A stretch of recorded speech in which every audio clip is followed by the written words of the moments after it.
Nandana Vraja Janaranjana Yamuna Chiravanachare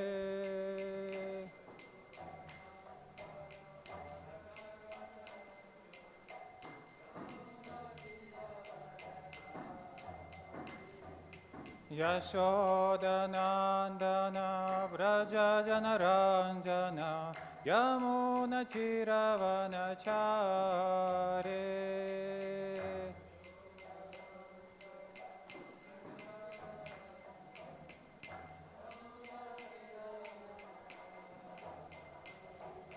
Jaya Radha Madhava Kunja Bihari Gopi Janavalava Girivaradhare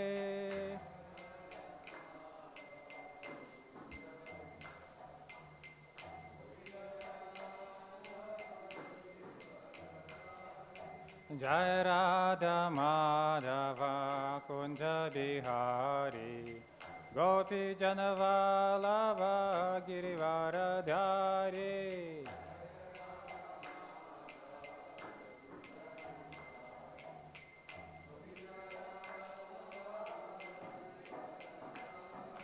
Yashodanandana Vraja Janaranjana Yamuna Chiravanachare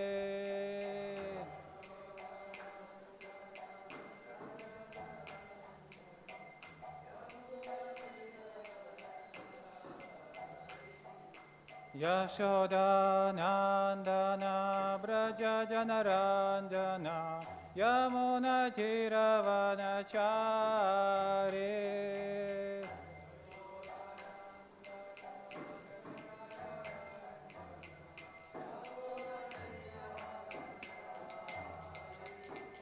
Jaya Radha Madhava Kunja Bihari Gopi Janavalava Girivaradhare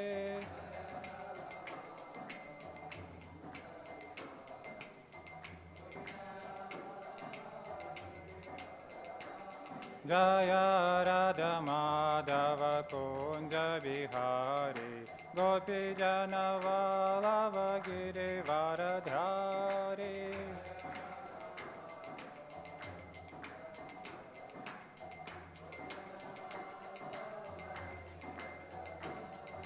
Yashodanandana Vraja Janaranjana Yamuna Chiravanachare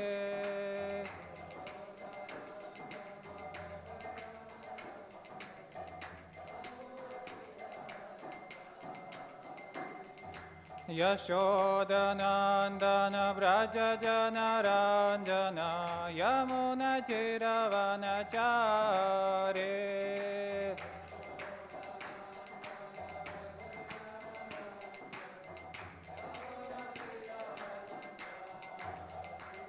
Hare Krishna, Krishna Krishna, Hare Hare, Hare Rama, Rama Rama, Hare Hare.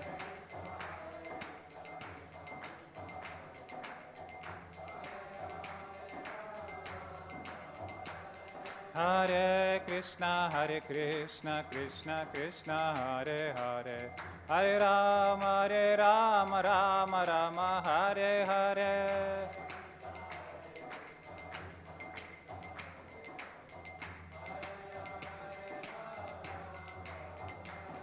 Hare Krishna, Krishna Krishna, Hare Hare, Hare Rama, Rama Rama, Hare Hare.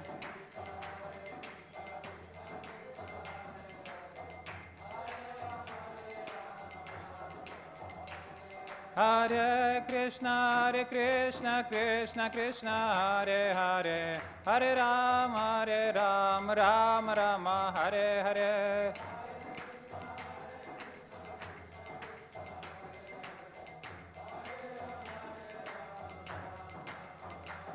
Hare Krishna, Krishna Krishna, Hare Hare, Hare Rama, Rama Rama, Hare Hare.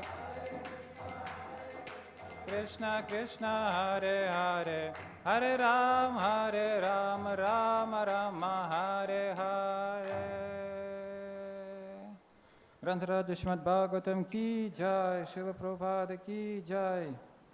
All glories to the assembled devotees. Hare Krishna. Om Namo Bhagavate Vasudevaya. Om Namo Bhagavate Vasudevaya. Om Namo Bhagavate Vasudevaya. Hare Krishna, good morning. Today we are continuing reading Srimad Bhagavatam, Canto 3, Chapter 25, entitled The Glories of Devotional Service, and verse number 18. Jñāna-vairāgya-yuktena, jñāna-vairāgya-yuktena, bhakti-yuktena cātmanā, bhakti-yuktena cātmanā, paripaśyaty udāsīnaṁ, paripaśyaty udāsīnaṁ, prakṛtim ca hata-ojasam, prakṛtim ca hata-ojasam, jñāna-vairāgya-yuktena, bhakti-yuktena cātmanā, paripaśyaty udāsīnaṁ, prakṛtim ca hata-ojasam. Please, someone else.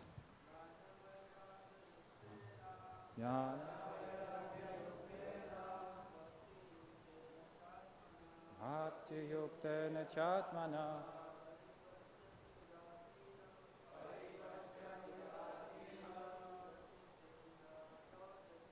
prakṛtim ca hata-ojasam, jñāna-vairāgya-yuktena, bhakti-yuktena cātmanā, paripaśyati udāsīnaṁ, prakṛtim ca hata-ojasam, jñāna-vairāgya-yuktena, bhakti-yuktena cātmanā, paripaśyati udāsīnaṁ, prakṛtim ca hata-ojasam. Ladies, please. Jñāna-vairāgya-yuktena, bhakti-yuktena cātmanā, paripaśyati udāsīnaṁ, prakṛtim ca hata-ojasam. Jñāna-vairāgya-yuktena, bhakti-yuktena cātmanā, paripaśyati udāsīnaṁ, prakṛtim ca hata-ojasam. Jnana, knowledge, vairāgya, renunciation, yuktena, equipped with, bhakti, devotional service, yuktena, equipped with, cha, and, ātmanā, by the mind, paripaśyati, one sees, udāsīnaṁ, indifferent, prakṛtim, material existence, cha, and, hata-ojasam, reduced in strength, Translation and purport by His Divine Grace, A.C. Bhaktivedanta Swami Srila Prabhupada. Translation.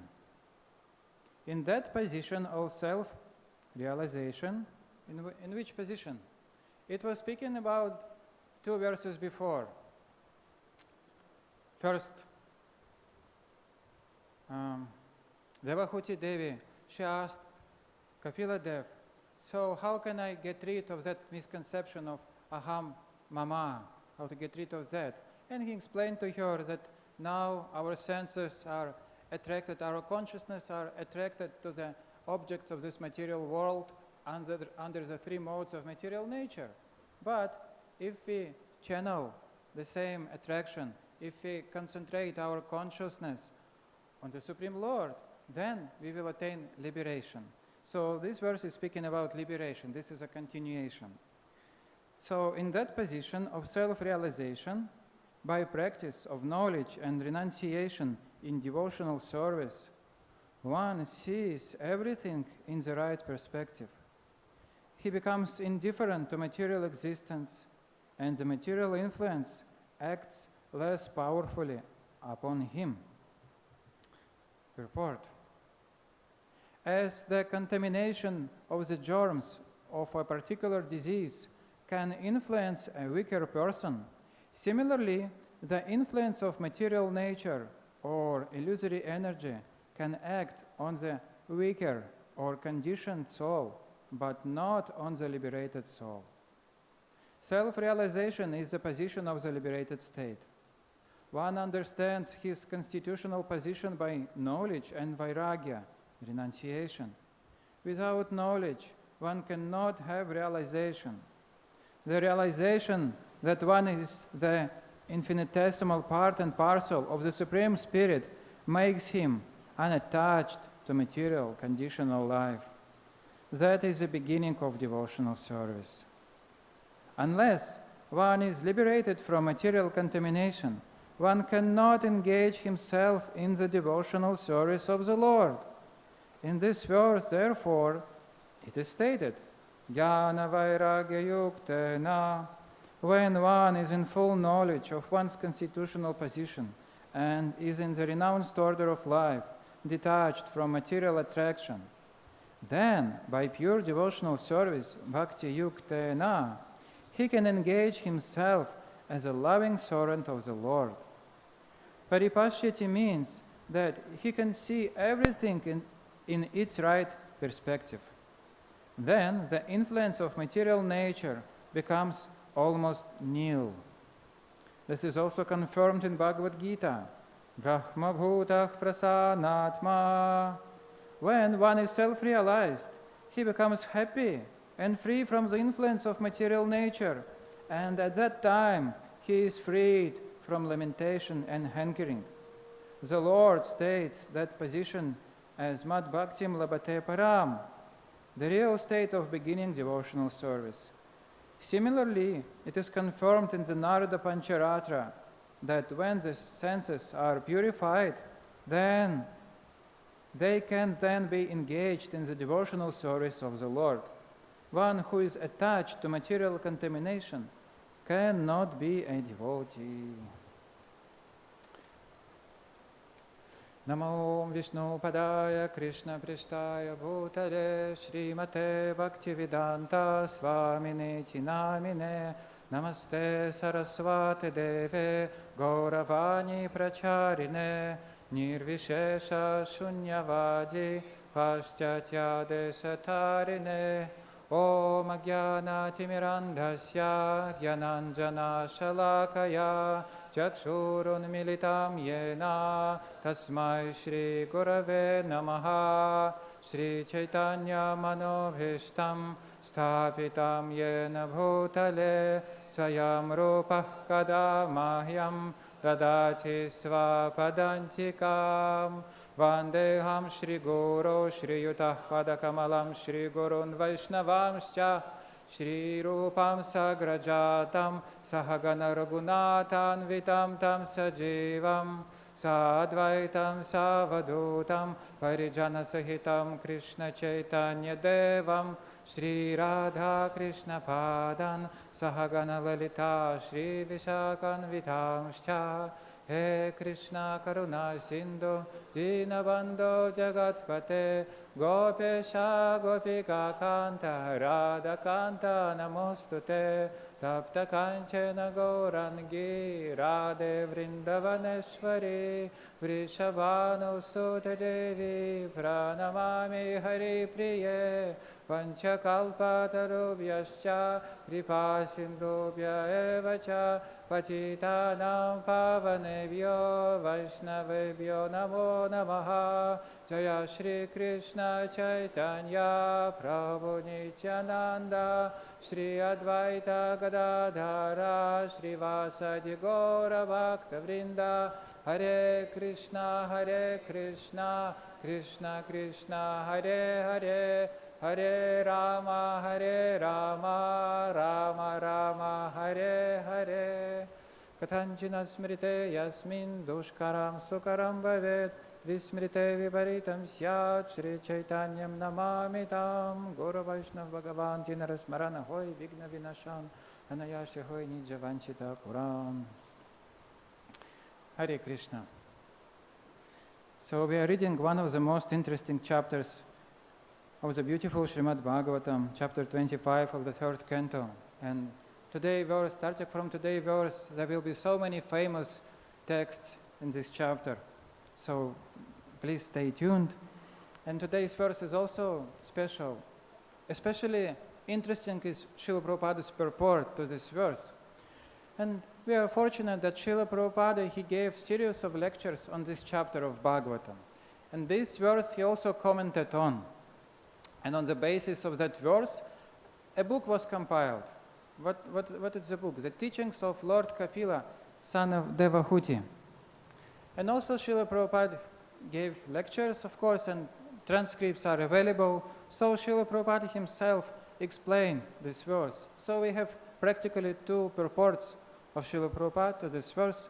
One was given in his class and in Bombay in 1974, and another one is this Srila Prabhupada's Bhaktivedanta purport here. And when you were hearing the purport, you may be surprised because some statements are quite difficult and quite unusual. But we will try to understand this in the right context.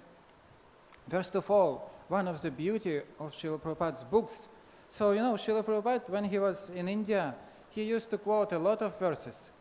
But, of course, when he started his preaching in the USA, he also quoted extensively from Bhagavad-gītā mainly, because Bhagavad-gītā is the main source of preaching.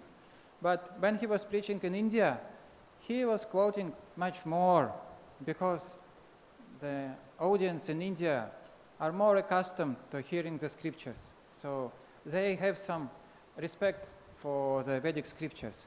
But in the West, nobody cares about scriptures, and everybody wants to share his own realization. So what do you think? I think like that. What is your understanding? Swamiji, what is your philosophy? And we don't have any our own philosophy. Our philosophy is the philosophy of Lord Chaitanya Mahaprabhu, translated to us, transmitted to us through the medium of Guru Parampara. So we don't have any separate philosophy. And all the philosophy is given in the Vedas. And yes, but in India, Srila Prabhupada quoted extensively. But in the West, he also adopted the different method. He was trying to persuade, to make the audience understanding by explaining from the logical point of view, by reasoning, and by also making so many analogies. And I was studying in the Mayapur Institute. I still want to continue studying. And in the Mayapur Institute, or I suppose in many other institutions also, when you study Bhakti Shastra course, Bhakti Vaibhava course, Bhakti Vedanta course, along with some list of shlokas you have to memorize, you also have to memorize some particular analogies given by Srila Prabhupada. And this is his unique input, his contribution to our sampradaya, to our parampara. his analogies. Also, His Holiness Srila Niranjana Sai Maharaj, he published a book, he compiled a book, Analogies for Preaching. So in Srila Prabhupada's books, there are so many analogies, and they are all meaningful. And this purport begins with a very important and interesting analogy. It's so meaningful. As the contamination of the germs of a particular disease can influence a weaker person, similarly, the influence of material nature or illusory energy can act on the weaker or conditioned soul, but not on the liberated soul. Such a beautiful analogy. So basically sometimes we say we should fight with Maya. Our life is fighting with Maya, with illusory energy. Yes, this is also confirmed in Bhagavatam, in the 11th canto. There is one verse. Tvayopabhuktasra gandha vacholankara charchitaha uchishta bonjito dasas tava mayam jayemahi. A devotee says that by accepting garlands or flowers offered to the Lord, by accepting his garments and some items used by him, by eating Krishna prasadam, our consciousness will be spiritualized, and tava mayam jayema, we will conquer, we will be victorious in the fight with your illusory energy, Maya. So practically some analogy in Bhagavatam is given itself that we are fighting with Maya. But in practical life, actually the process is different, as it's explained in this analogy. Maya is always there, and her service is also to attack the conditioned soul. But how to get rid of Maya? It is stated in Bhagavad-gītā, the answer. Dahi hisha guna mayi mama maya duratyaya mamevaya prapadyante maya mayatam taranchite. So to overcome the influence of Maya is very difficult. It's insurpassable actually. It's not possible to conquer Maya by our own means. Only if we surrender unto Krishna, then what will happen? Krishna will tell Maya, please step back. Let this devotee to come to me. So this is the process. Actually, we are not supposed to struggle with Maya. We are supposed to surrender to Krishna. This is the answer. And here it is stated that Maya attacks only weak person. So if we are strong in our devotional practice, then influence of Maya will be very insignificant. So this is the secret of success, we can say, in our spiritual life. We should do our sadhana very nicely and be in Krishna consciousness, and then Maya will lose its power on us. This is one interesting strategy. And also this verse, Srila Prabhupada stated that bhakti yoga, we should practice bhakti yoga, and jnana and vairagya are the byproducts of bhakti yoga. And Srila Prabhupada in this regard, he also quotes from another verse from Bhagavatam.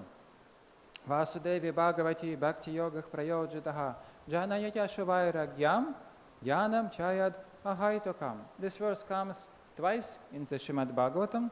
It is stated that when we practice Bhakti Yoga, when we serve Krishna, then renunciation, vairagya, and jnana, knowledge, understanding of the Lord, will come spontaneously without any separate efforts. So there is no need for any other practices except Bhakti Yoga. In the very beginning of Bhagavatam, it is said, Dharmah prochita kaitavod. All the misconceptions, all the false religions are abandoned in Bhagavatam. They are rejected. Some methods, some other means are not there in Bhagavatam. Yavai Bhagavata prakta upaya hyatma labdhaye anjah pumsam avidusham vidhi Bhagavatam hitam. Avidushi means ignorant people. So like some of us who are ignorant in the science of God, for us, for such kind of people, there is a given process of Bhagavata Dharma, upaya. Upaya means method. So Bhagavatam, he presents the best method, Bhakti Yoga, Bhagavad Dharma. And this method we should apply. There are so many methods in this world, some methods of karma, karma kanda, some psychology, astrology. Not if they are not connected to Krishna, they will not help us to conquer Maya. The only method which really works is Bhagavad Dharma, surrender unto Krishna. So Bhagavatam recommends this process. All other processes are rejected in Bhagavatam. And Srila Prabhupada also, next, he stated, so today's purport is so intense. And Krishnadas Kaviraj Goswami in Sri Chaitanya Charitamrita gives an example. So what is the meaning of my work? Everything was given by my predecessors like Murari Gupta and Raghunath Das Goswami. My role as the author of Chaitanya Charitamrita is as if we have a piece of cotton and we just try to make it more increased in volume. So this is a purpose of a class, actually, one of the purposes. There are different kind of classes. So I thought today I will just try to highlight some important statements of Srila Prabhupada which I realized.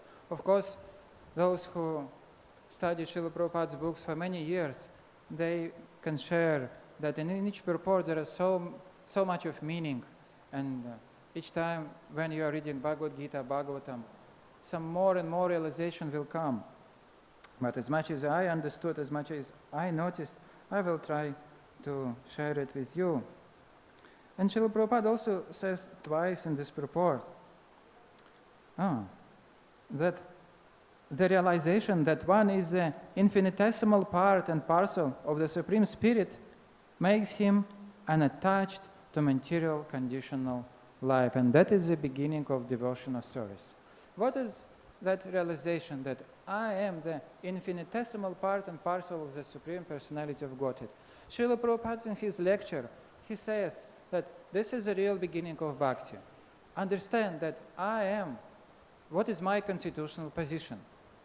And Srila Prabhupada explained, for example, the constitutional position of a finger is to serve the whole body.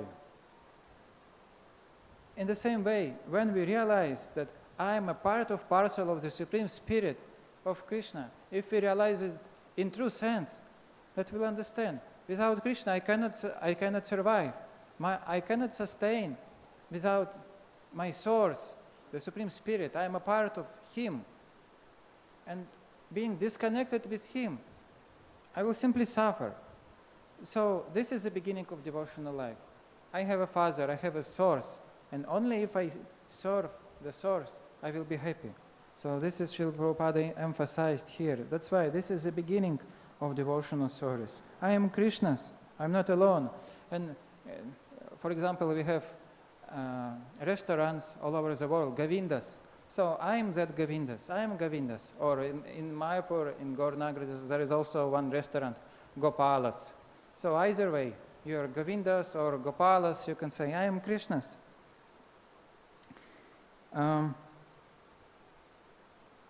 And also, at the beginning it is stated, one who is attached to material contamination cannot be a devotee.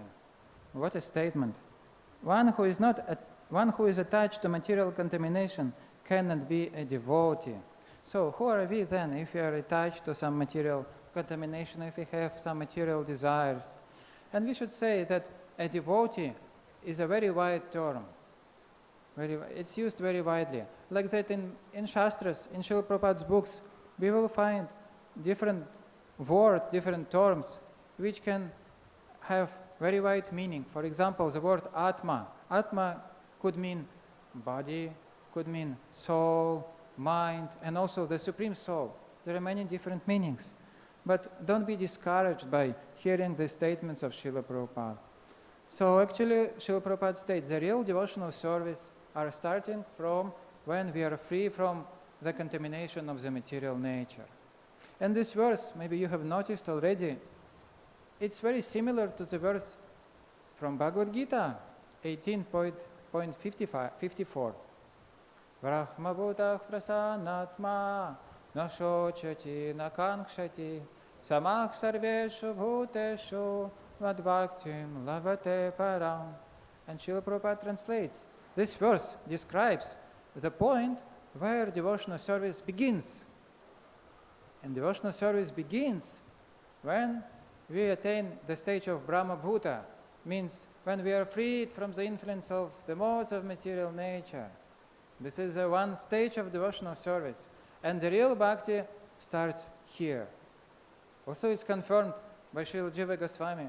Nadeva devam archayet, it is stated in his Sandarbha. Nadeva, not without being a deva.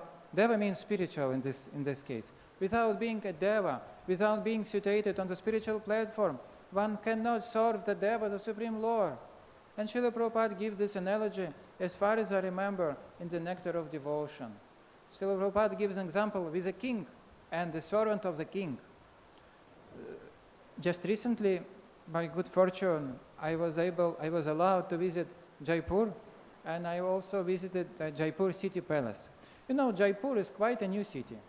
It's a new city. It was made the capital of Rajasthan just a few centuries back, when the king, Maharaja Singh II, if I'm not mistaken, he had his capital just nearby Jaipur. But he thought, my capital is not well protected, so I will build another city. And Jaipur is situated in the middle of mountains, very beautiful nature. So I traveled to Jaipur from Delhi by super fast express, you know, and 4 hours journey. And I was sitting by the window side. The nature is so beautiful when people don't pollute it. Our motherland is very beautiful, and there are a lot of mountains. So the king of Jaipur, he decided to make his capital in the middle of that mountains. And he built his different forts to protect from the external enemies. And actually, okay, I think I can tell one story connected to Jaipur. It's very important. So Jaipur hosts many original deities established by Maharaja Vajranatha himself, the great-grandson of Krishna. It's very interesting also, you know, when Krishna disappeared, so the devotees wanted, when Krishna was there, his energies were present along with him. You know, Vrajadama, the many kinds of different internal energies of Krishna are there. But when Krishna disappeared, devotees also should have an opportunity to associate with that energies, internal energies of Krishna. So devotees decided, you Vajranabha, you please help us. You reveal the same energies to us in Vrajadhama. And Uttara was maybe the only one who witnessed the presence of Krishna, who witnessed his pastimes. So Vajranabha, he consulted with Uttara, the mother of Parikshit, and he established numerous deities in Vrajadhama.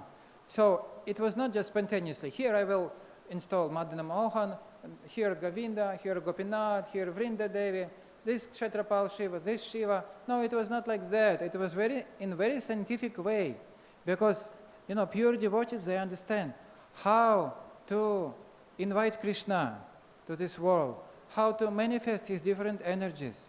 I was always perplexed to understand. So we are in Sri Mayapur. When Srila Bhaktivinoda Thakur, he established a yoga pit here, he installed some deities, not all the deities that are present here. He installed Gaura and Vishnupriya. Lakshmi Priya was not there. He installed Radha Madhava and the separate deity of Mahaprabhu, if I'm not mistaken. But later on, when Srila Bhaktisiddhanta Saraswati Thakur, by his efforts, the new temple, the present temple, was opened in 1935, I think. Then he added some more deities. He added Panchatattva, Jagannath, and also along with Vishnupriya, he added Lakshmi Priya, the two energies of the Supreme Lord, the two wives of the Supreme Lord. The Supreme Lord, actually, he has 3 wives. Who is the third wife? Who knows? Vishnu Priya, Lakshmi Priya, and in case of Mahaprabhu, Bhu, Nila, and Shri. But basically, his wives are his energies. Bhu, Nila, and Shri. So, one energy is Lakshmi Priya, another one is Vishnu Priya, and the third one is Shri Navadipa Dhama. 3 energies. So, Bhaktisiddhanta Saraswati Thakur, he established other deities. So I was thinking, why he decided to install more deities, and how he understood which deities need to be installed. And also he installed the deity of Narasimhadev. But then I understood, when I was reading some explanation, he understood what is the proper way to manifest Krishna's energy, the energy of Lord Gauranga in his Dhamma. So he installed some particular deity. So Acharyas, I understand how the energy works. In the same way, Maharaja Vajranabha, he installed different deities on some scientific order. So previously what happened? Then what happened next? There was one, he was a devotee, Rupa Kaviraj. But unfortunately, he had some subtle anartha. He was a effulgent acharya, effulgent speaker, but he had some subtle anartha. Because of that, he offended one pure Vaishnavi, Hemalata Thakurani. Hemalata Thakurani, she was attached to chanting of the Hare Krishna Mahamantra. You know, once I was in some Namahata. So it's not maybe uncommon among pure devotees, but it was just very bright example. His Holiness Dharnodara Swami Maharaj came to one Namahata, and he was taking rest. And while taking rest, you can see he was chanting. His fingers were chanting Hare Krishna Mahamantra. So in the same way, if you chant constantly, even at night you will chant. This is the secret. If you want to chant Hare Krishna constantly, you just chant more. It helps. You chant more attentively, and then you will get more taste for chanting. And you will be able to chant even at night, in a dream. So Hemalata Thakurani, while being present, and his class of Rupa Kaviraj, she was chanting. She could not stop chanting, you know. Her tongue was unable to stop chanting the names of the Lord. But Rupa Kaviraj, being in an illusion, he offended her. So please stop chanting, you're disturbing my class. It was the beginning of his end of. And then he became completely mad. And those who were present at that class, they were able to see that his effulgence suddenly disappeared. And he started speaking nonsense. And because he started committing offenses towards Siddhanta, pure Vaishnavism, then what happened? That movement of pure bhakti was contaminated. And because of that, Krishna allowed Aurangzeb to attack Vrindavan and to destroy it. And because of that, the deities were, for the sake of saving the deities, they were moved to Jaipur. They were moved to Jaipur, and in Jaipur they were saved. And first they were moved to one beautiful place. It's called Kanak Vrindavan. Kanak means golden Vrindavan, or hidden Vrindavan. All the deities were there. Then the king of Jaipur, during that time, Jaipur was a very powerful kingdom, and the king was a Hindu king, and Aurangzeb was afraid to attack him. That was the reason why the deities were moved to the Jaipur. So they were protected there. So then the king built several temples for the deities. Of course, the most prominent temple is Govindaji's temple. And also he had his residence before that, and he built the Govindaji temple in such a way. So from his balcony, he was able to take darshan of the deities every day. Very fortunate, the king of Jaipur. And his family is also very fortunate up to today. Till today, they can take darshan of Govindaji. I don't know, maybe they had to use some tool to see the deities, but opportunity is there.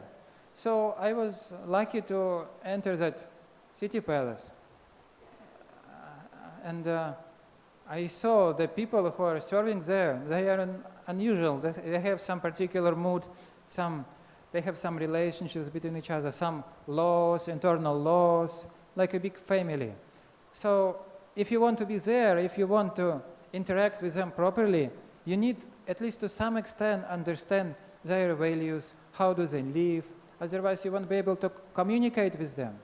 And what to speak of the servant of the king? You know, the servant of president, he enjoys practically on the same level as the president.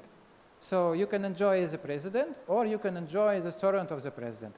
Because to be able to understand how to serve the king, you must know his life. You must know how to enjoy also properly as a king. That is the duty of the servant. So this is the same analogy given by Srila Prabhupada. Nadeva deva archayet. If you want to serve the Lord, who is beyond the modes of material nature, you must be also beyond the modes of material nature. Otherwise, you won't be able to understand how to serve Krishna. That's why beginning devotees, they want to serve Krishna directly. This is a definition of the Kanishta Adhikari. Archaye mavaharaye pujam yashradhaye hate atad-bhakte shochanyeshu sabhaktah prakṛtah smritah. What is the characteristic of Kanishta Adhikari? He has some very important adhikar. He has faith that Krishna is present in the form of deity. Mayavadis, they don't have that adhikar. They cannot be counted as devotees. But Kanishta Adhikari, he has faith. Yes, Krishna is present here. And I'm serving Krishna directly. I don't care for other energies of the Lord like devotees. I just want to serve Krishna. But devotees, they understand, who am I to serve Krishna? And actually, in the beginning, it's not proper also to ask, maybe, to think that I can serve my spiritual master properly. Who am I to serve spiritual master? Who am I to know what is his interest? You know, to serve properly the spiritual master, we need to understand his heart, how to serve Srila Prabhupada, what was in his heart. It takes time. To understand how to serve Krishna, you need his blessings. The same is applicable to the service of the spiritual master. We need to get his blessings to understand his mood. It comes through hearing and serving.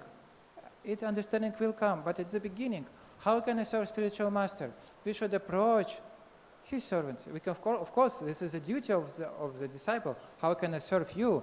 But we should always think, I'm full number one before the spiritual master, because I don't know how it works. What can I do for spiritual master? You know, there are three kinds of suffering in this material world. Adhyatmika klesha, adhibhautika klesha, and adhidaivika klesha. Sufferings from our own mind and body, from other living entities, and from the nature.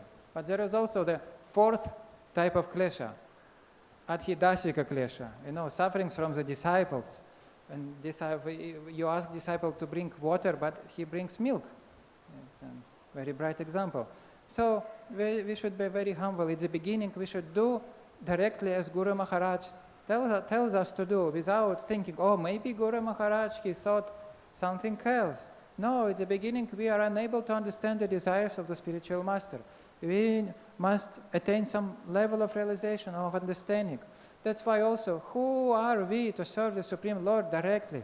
That's why devotional service is coming down through the chain of acharyas. Even eternally liberated souls, like all of our acharyas, for example, if somebody is manjari in the spiritual world, he cannot serve Krishna directly. She is taking shelter of, first of, Rupa Manjari. That's why Narottam Das Thakur, she has composed a song, Shri Rupa Manjari Pada. I am a servant to Rupa Manjari. I cannot serve directly without her order. And in spiritual world, there is very strict hierarchy. You cannot serve directly. You have some Yudheshwari, you know, some leader of the group, some Shiksha Guru, and some tutor. And under his guidance you are serving. You cannot serve Radha and Krishna directly. No, it's simply impossible. There are very subtle rules in the spiritual world. So in the same way, when we serve here in the material world, we also should serve under the guidance of spiritual masters, not directly. So that's why real devotional service starts when we are liberated. In Sri Chaitanya Shikshamrita, Srila Bhaktivinoda Thakur, Sri Chaitanya Shikshamrita, you know, we have Bhakti program in ISKCON. Sri Chaitanya Shikshamrita is Bhakti program given by Srila Bhaktivinoda Thakur. And he gives an overview of our Siddhanta. And he also touches the question of how to meditate on Ashtakali Lila. But Srila Bhaktivinoda Thakur says, this subject matter is very exalted. So I am giving it as it is given in the Puranas, without translation, by certain reasons. Srila Bhaktivinoda Thakur did not want this part of Chaitanya Shikshamrita to be translated in other languages, because Srila Bhaktivinoda explains, only those who has realized the transcendental nature of the holy name of the Lord, of the deity, of the devotees, only he can understand properly the dealings between Krishna and his most confident associates. For other devotees, we should study the pastimes of Krishna given in Bhagavad-gītā and in Bhagavatam also, except the Pañcarātra. So this is a qualification. If you want to relish, if you want to serve those intimate pastimes of Krishna, first you come to the level free from the modes of material nature. And that level is called bhava bhakti. The level is described in the verse Brahma-bhūtaḥ prasanatma, or in today's verse also. This is the level of bhava bhakti. In the Nectar of Devotion, in the very beginning, the three categories of devotional service are described. Kleshagni shubhada moksha lakuta krit sudurlabha sandrananda visheshatma Shri Krishna karshani chasa. There are 6 characteristics of pure devotional service, and they divided into the 3 groups. First group, Kleshagni Shubhada, it's connected to sadhana bhakti, both Vaidhi sadhana and Raganuga sadhana. Kleshagni, as soon as we start practicing sadhana bhakti, our sufferings are decreasing. And Shubhada, all the auspiciousness comes to our life. What is auspiciousness? All the qualities of the demigods become manifested in our bodies. This is a result of sadhana bhakti. Then second stage, bhava bhakti. Moksha laguta krit sudur labha. And moksha laguta krit first, and sudur labha. Sudur labha, this stage of bhava bhakti is very rare.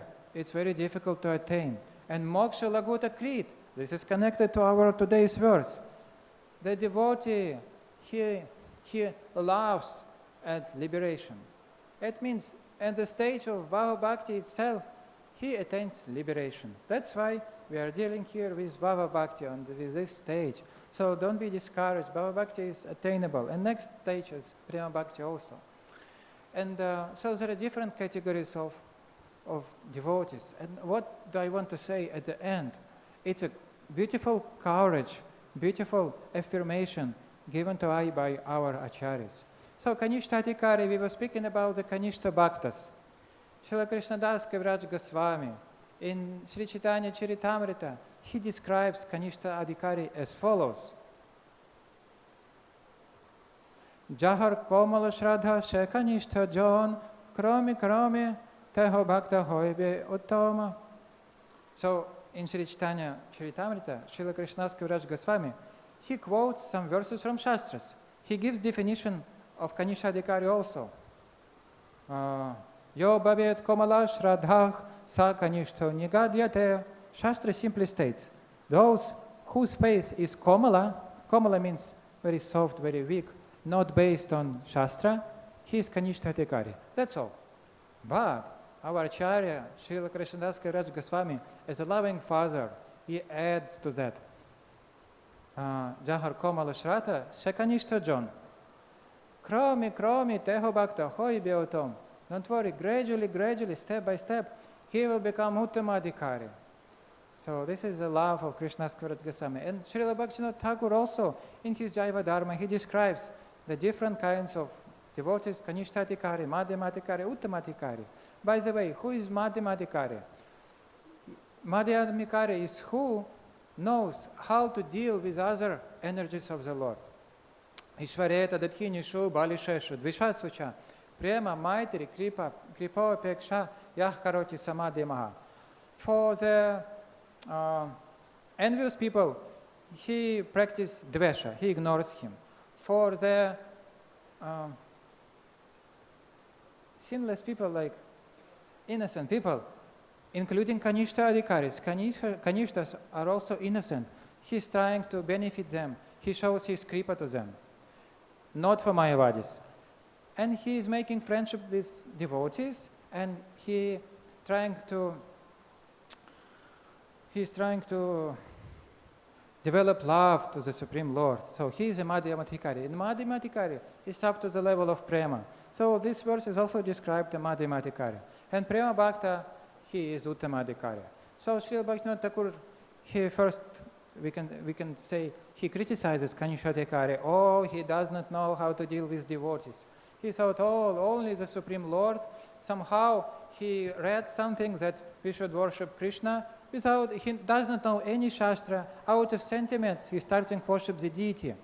But Bhaktivinoda Thakur said, it's not a problem. He's a great soul. He's very fortunate. But how, then the question arises, but how he will attain the level of madhyamadhikari? Oh, he said, for example, he is trying to cultivate good qualities. And one of the good qualities in the proper society, in civilized society, is to serve the guests. Very rare in the modern Western world. In Russian, there is a saying that uncalled guest is worse than a member of one particular nation, you know. So uninvited guest is very bad. In Russian, there is a saying like that. Can you imagine? But in Vedic culture, Atithi Seva Bhavan, oh, this is the manifestation of Bhagavan, we should serve the guests. So Kanishtatikari, he cannot distinguish between who is who. He is Mayavadi, he is a devotee of the Lord, he serves everyone. But if by some good fortune he serves, somebody comes to his home and he happened to be a devotee and he started serving him, then he will get some bhakti sukriti. And more than that, if that devotee started preaching to him on the basis of Shastra, some taste for scriptures he may develop. And in this way he will become a madhyamadhikari. So all the Shastras encourage us not to remain on the level of Kanishtatikari, but to come up. How to come up? Because the real devotional service starting from the level of bhava. This is very encouraging. So we should try to do devotional service. And as it was said in the beginning of this purport, we ourselves should become strong by practicing sadhana bhakti. Then Maya will not be able to touch us. Hare Krishna. Thank you very much for your patience. Yes.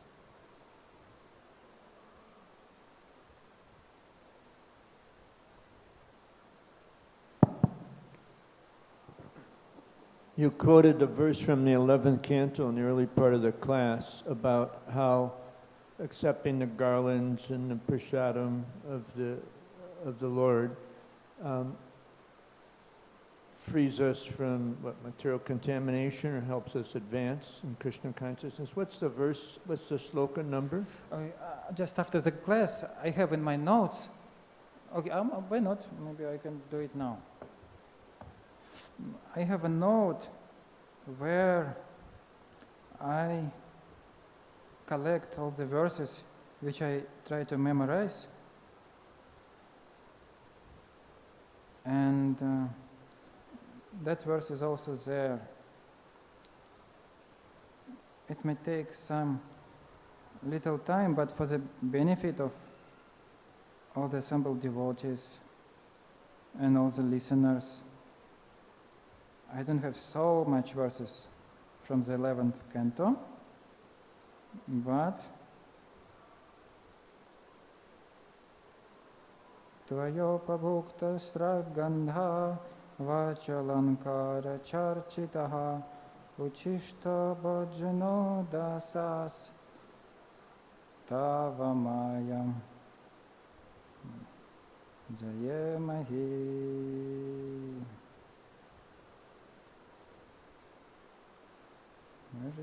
this.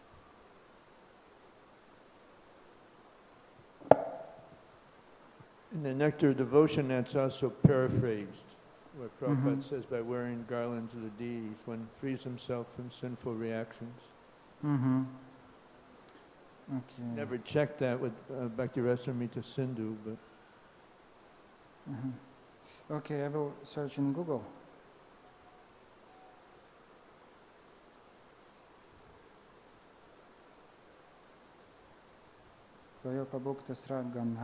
Yes. 11:35. Thank you. 11:35. That's it.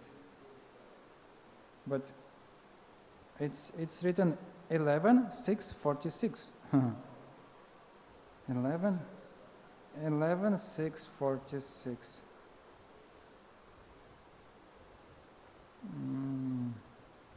Yes. Simply by decorating ourselves with the garlands, fragrant oils, clothes, and ornaments that you have already enjoyed, and by eating the remnants of your meals, we, our servants, will indeed conquer your illusory energy. 11:646. Anything else, Prabhu? Okay, thank you very much. Grantaraja Srimad Bhagavatam ki jai, Srila Prabhupada ki jai, Ananda Koti Vaishnava Vrinda ki jai.